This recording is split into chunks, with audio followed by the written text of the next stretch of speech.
रात का गहरा अंधेरा था। हवा सर्दी से कांप रही थी और पुराने बंगले की खिड़कियों से आती हुई आवाजें ऐसी थीं जैसे कोई कहानी सुना रहा हो। इस बंगले में रहने वाली ज़ैनब है अपनी कमरे में बैठी थी और एक पुरानी किताब पढ़ रही थी। किताब में बदशगुनी के बारे में दिलचस्प कहानियां लिखी हुई थी। अचानक इसकी नजर एक चम्मच पर पड़ी जो उसकी मेज पर है पड़ा हुआ था।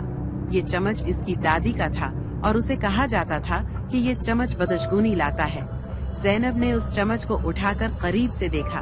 चम्मच पर कुछ अजीब सी नकूश थे जो उसे डरा रहे थे।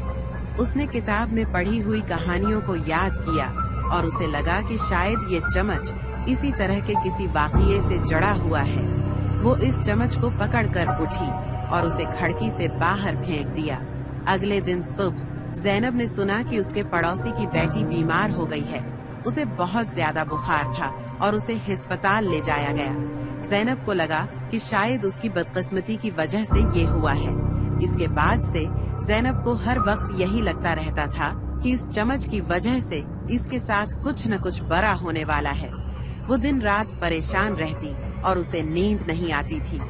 एक रात जब ज़ैनब सोते हुए थी तो उसने सुना कि कोई उसके कमरे में आ रहा है। उसने आंखें खोलकर देखा तो उसने देखा कि उसका कमरा अंधेरे से भरा है, हवा है। अचानक उसने एक साए को देखा जो उसकी तरफ बढ़ रहा था।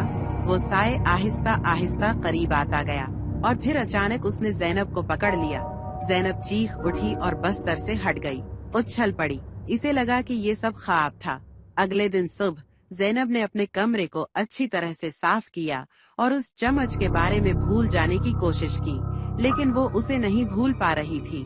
कुछ दिनों बाद ज़ैनब को पता चला कि उसके पड़ोसी की बेटी ठीक हो गई है। उसे बहुत खुशी हुई और उसने सोचा कि शायद वो इस चम्मच के बारे में बहुत ज्यादा फिक्र कर रही थी। उसके बाद से ज़ैनब ने उस चम्मच के बारे में सोचना छोड़ दिया और अपनी जिंदगी मामूल के मुताबिक गुजारने लगी। लेकिन कभी कभी जब वो रात को अकेली होती थी तो उसे इस चम्मच की याद आ जाती थी और वो डर जाती थी। ये कहानी हमें बताती है कि हमें किसी भी चीज पर डरना नहीं चाहिए, बहुत ज्यादा यकीन नहीं करना चाहिए। हमें अपनी जिंदगी को मुसब्बत तौर पर लेना चाहिए और हर चीज को खुदा पर छोड़ देना चाहिए। नॉट, ये कहानी सिर्फ एक अफसाना है और इसमें लिखी हुई कोई भी बात हकीकत पर मबनी नहीं है।